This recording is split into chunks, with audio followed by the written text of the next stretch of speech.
లోక్సభ ఎన్నికల వేళ రాష్ట్రంలోని కమ్యూనిస్ట్ పార్టీలు కన్ఫ్యూజన్లో ఉన్నాయి. ఎన్నికల షెడ్యూల్ విడుదలైనా వామపక్ష పార్టీలో జోష్ కనిపించడం లేదు. ఓవైపు కాంగ్రెస్, బీఆర్ఎస్, బీజేపీ అభ్యర్థులను ప్రకటిస్తున్న సిపిఐ, సిపిఎం మాత్రం తర్జనా భర్జనా పడుతున్నాయి. పార్లమెంట్ ఎన్నికల్లో ఒంటరిగా బరిలోకి దిగాలా, కాంగ్రెస్ లేదా బీఆర్ఎస్ కు మద్దతు ఇవ్వాలా అన్నది తేల్చుకోలేకపోతున్నాయి.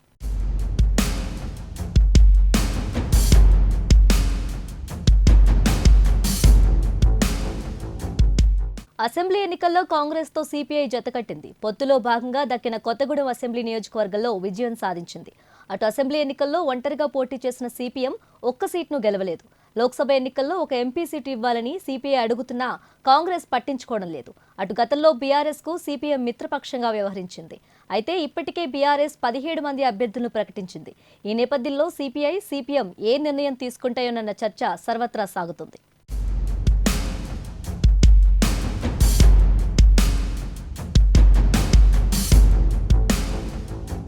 బ్రేకింగ్ కు సంబంధించి మరింత సమాచారం మా ప్రతినిధి ప్రశాంత్ లైవ్ లో అందిస్తారు.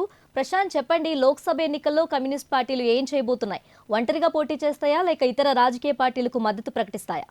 ఎస్ తేజస్వి, మీరు అన్నట్టుగానే కమ్యూనిస్ట్ పార్టీలు మాత్రం తెలంగాణలో కొంత కన్ఫ్యూజన్లో ఉన్నట్టు తెలుస్తూ ఉంది. ఎందుకంటే ప్రధానంగా కమ్యూనిస్ట్ పార్టీలు మొన్నటి వరకు చూసాము, కాంగ్రెస్ పార్టీతో వెళ్ళిన పరిస్థితి కనబడ్డది. మొన్న ఏదైతే అసెంబ్లీ ఎన్నికలలో ఒక స్థానాన్ని గెలుపొందిన పరిస్థితి. ఇక సిపిఎం పార్టీకి సంబంధించి కొంత పొత్తు కుదరలేని పరిస్థితి. వారికి కేటాయించవలసిన సీట్లకు సంబంధించి కొంత సర్దుబాటు కాలేదు. కాబట్టి వారు ఒంటరిగానే పోటీ చేశారు, కానీ ఒక్కరు కూడా గెలవలేని పరిస్థితి. కానీ సిపిఐ పార్టీ మాత్రం కాంగ్రెస్ పార్టీతో వెళ్ళింది.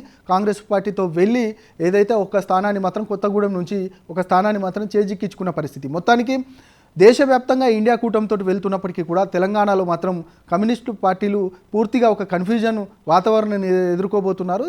ఎందుకంటే మొన్నటి వరకు మొన్న మునుగోడు ఉప ఎన్నిక వరకు కూడా బీఆర్ఎస్ పార్టీతో వెళ్ళిన కమ్యూనిస్టులు తర్వాత వారు సీట్లు కరెక్ట్ కేటాయించలేకపోతున్నారు, మాకు అత్యధిక స్థానాలు మాకు ఇవ్వాలంటూ కూడా ఒక డిమాండ్ పెట్టారు బీఆర్ఎస్ పార్టీ ముందు. కానీ వారు కేటాయించలేని పరిస్థితి కనబడ్డది. ఆ తర్వాత ఇటు ఒకవైపు కాంగ్రెస్ పార్టీకి జతగట్టారు మొన్న అసెంబ్లీ ఎన్నికల్లో.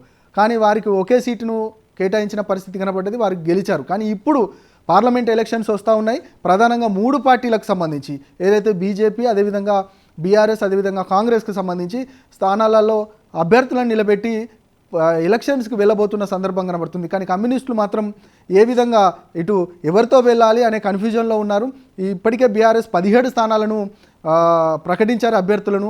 కాంగ్రెస్ పార్టీ ఇక మేము మీకు ఏ సీటు కూడా ఇవ్వలేమనేది కూడా ప్రధానంగా కాంగ్రెస్ పార్టీ చెప్తా ఉన్న నేపథ్యం కనబడుతోంది. ఇక వారు ఏ విధమైన నిర్ణయం తీసుకోబోతున్నారని మాత్రం కొంత వేచి చూడాల్సిన అంశం. ప్రధానంగా 2014లో తెలంగాణ వచ్చిన తర్వాత మొట్టమొదటి ఎలక్షన్స్లో కాంగ్రెస్ పార్టీతో జతగట్టారు. కానీ కాంగ్రెస్ పార్టీకి సంబంధించిన అభ్యర్థులు ఏదైతే సిట్టింగ్ అంటే పొత్తులో భాగంగా కమ్యూనిస్టులకు ఇచ్చిన సీట్లలో కూడా కాంగ్రెస్కు సంబంధించిన బీఫామ్లు ఇచ్చి అక్కడ నిలబెట్టిన పరిస్థితి కనబడ్డది. ఆ తర్వాత ఒకే ఒక స్థానం అప్పుడు 2014లో సిపిఐ పార్టీ నుంచి రవీంద్ర కుమార్ నాయక్ గెలిచిన పరిస్థితి కనబడ్డది. రవీంద్ర కుమార్ నాయక్ అదేవిధంగా గెలిచిన పరిస్థితి. తర్వాత 2018 విషయానికి వస్తే ఆ రవీంద్ర కుమార్ నాయక్ కూడా బీఆర్ఎస్ పార్టీలో చేరారు. బీఆర్ఎస్ పార్టీ చేరిన తర్వాత 2018 ఎన్నికలలో కూడా కాంగ్రెస్ పార్టీతో జతకట్టినప్పటికీ కూడా ఏదైతే కాంగ్రెస్ పార్టీ మరొక మారు చాలా అధికారం కోల్పోయిన పరిస్థితి. 2018లో చాలా తక్కువ స్థానాలు గెలిచింది. అప్పుడు కమ్యూనిస్టులో ఇక చట్టసభల్లో ప్రాతినిధ్యమే లేని పరిస్థితి కనబడ్డది కమ్యూనిస్టులకి. తర్వాత ఇక మొన్నటి అసెంబ్లీ ఎలక్షన్స్కి వచ్చేసరికి అంటే మధ్యలో ఒక ఉప ఎన్నిక వచ్చింది. మునుగోడు ఉప ఎన్నికకు సంబంధించి దేశవ్యాప్తంగా మునుగోడు ఉప ఎన్నికనే ప్రధానంగా చూశారు.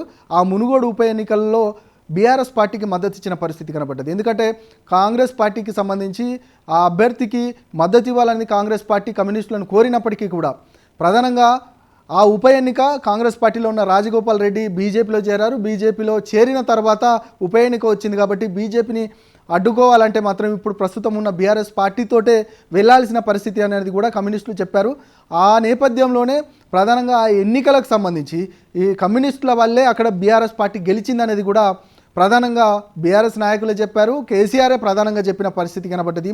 ఆ తర్వాత ఇక మిత్రబంధం కొనసాగుతుంది, ఖచ్చితంగా మేమంతా ఒకరికొకరు సహాయ సహకారాలతో ముందుకెళ్ళబోతున్నాం అనేది కూడా బీఆర్ఎస్ ఇటు కమ్యూనిస్టులు చెప్పినప్పటికీ కూడా ఈ ప్రస్తుతం మొన్న జరిగిన 2023 ఎలక్షన్స్లో మాత్రం ఇక పూర్తిగా మిత్రబంధం తెగిపోయిన పరిస్థితి కనబడ్డది. ఒక్క సీటు కూడా కేటాయించకపోవడంతో కమ్యూనిస్టులు కాంగ్రెస్ పార్టీతో జతగట్టిన పరిస్థితి కనబడ్డది. ఇక మనం ఈ పరిణామాలన్నీ చూసాం. కానీ మొట్టమొదటిగా దేశంలో స్వతంత్రం వచ్చిన తర్వాత ఇటు కాంగ్రెస్ పార్టీకి ధీటైన పార్టీ ఏదైనా ఉందంటే ఖచ్చితంగా కమ్యూనిస్ట్ పార్టీలే. క్రమక్రమంగా ఖచ్చితంగా దేశంలో వారు అధికారాన్ని చేజిక్కించుకోబోతున్నారనేది కూడా ప్రధానంగా అంచనా వేశారు రాజకీయ విశ్లేషకులు కూడా. కానీ ఒక దశలో వారంతా కూడా చట్టసభలలో ప్రాతినిధ్యం కోసం వారి ప్రాతినిధ్యం మాత్రం పూర్తిగా తగ్గుకుంటూ వచ్చింది. వారు ప్రజా ఉద్యమాలు చేస్తున్నప్పటికీ కూడా ప్రజలు విశ్వసించడం, అంటే ప్రజలు ఉద్యమాల వైపే చేశారు తప్ప పూర్తిగా చట్టసభలలో వీళ్ళకి పంపించడంలో మాత్రం పూర్తిగా వారికి ప్రాతినిధ్యం మాత్రం తగ్గిందనేది చెప్పవచ్చు. అందులో భాగంగానే దేశవ్యాప్తంగా కమ్యూనిస్టుల పార్టీలు ఎవరితో పొత్తు పెట్టుకునే పరిస్థితి, ఆ పొత్తు ద్వారానే ప్రధానంగా ముందుకు వెళ్ళాలనేది కూడా ఆలోచిస్తూ ఉన్నారు. ఇక వారికి సొంతంగా పోటీ చేద్దామంటేనేమో ఆర్థిక బలం ఉండదు, దాంతోపాటు గెలిచే పరిస్థితి లేదు. ప్రధానంగా ఇక పొత్తుతో వెళ్తే మిగతా పార్టీలు స్థానాలు కేటాయించే పరిస్థితి లేదు, వీరు సొంతగా వెళ్తే మాత్రం గెలిచే పరిస్థితి లేదు. వీటన్నిటిని అంశాలను కమ్యూనిస్టు పార్టీలు ఆలోచిస్తూ ఉన్నారు. ఇక పార్టీని బలోపేతం చేయాలనేది ఇప్పటికే పార్టీ నాయకులు చెప్తున్నప్పటికీ కూడా ఎలాంటి భవిష్యత్ కార్యాచరణ తీసుకోబోతున్నారు. పార్లమెంట్ ఎలక్షన్స్ వస్తున్నాయి. పార్లమెంట్ ఎలక్షన్స్లో కూడా ఒక చట్టసభలలో ప్రాతినిధ్యం, అంటే పార్లమెంట్లో ప్రాతినిధ్యం లేకపోతే పూర్తిగా కమ్యూనిస్టు పార్టీల మనుగడ ఏ విధంగా ఉండబోతుంది, వారు ఏ విధంగా వీటన్నిటిని ఎదుర్కోబోతున్నారు అనేది మాత్రం ఒక ప్రశ్నార్థకంగా మారింది. మరి ఈ చూడాలి, మరి వారు నిజంగా ఇటు పొత్తు పెట్టుకుంటే ఖచ్చితంగా గెలిచే పరిస్థితి ఉంది, కానీ పొత్తుకు మిగతా పార్టీలు నిరాకరిస్తున్న పరిస్థితి.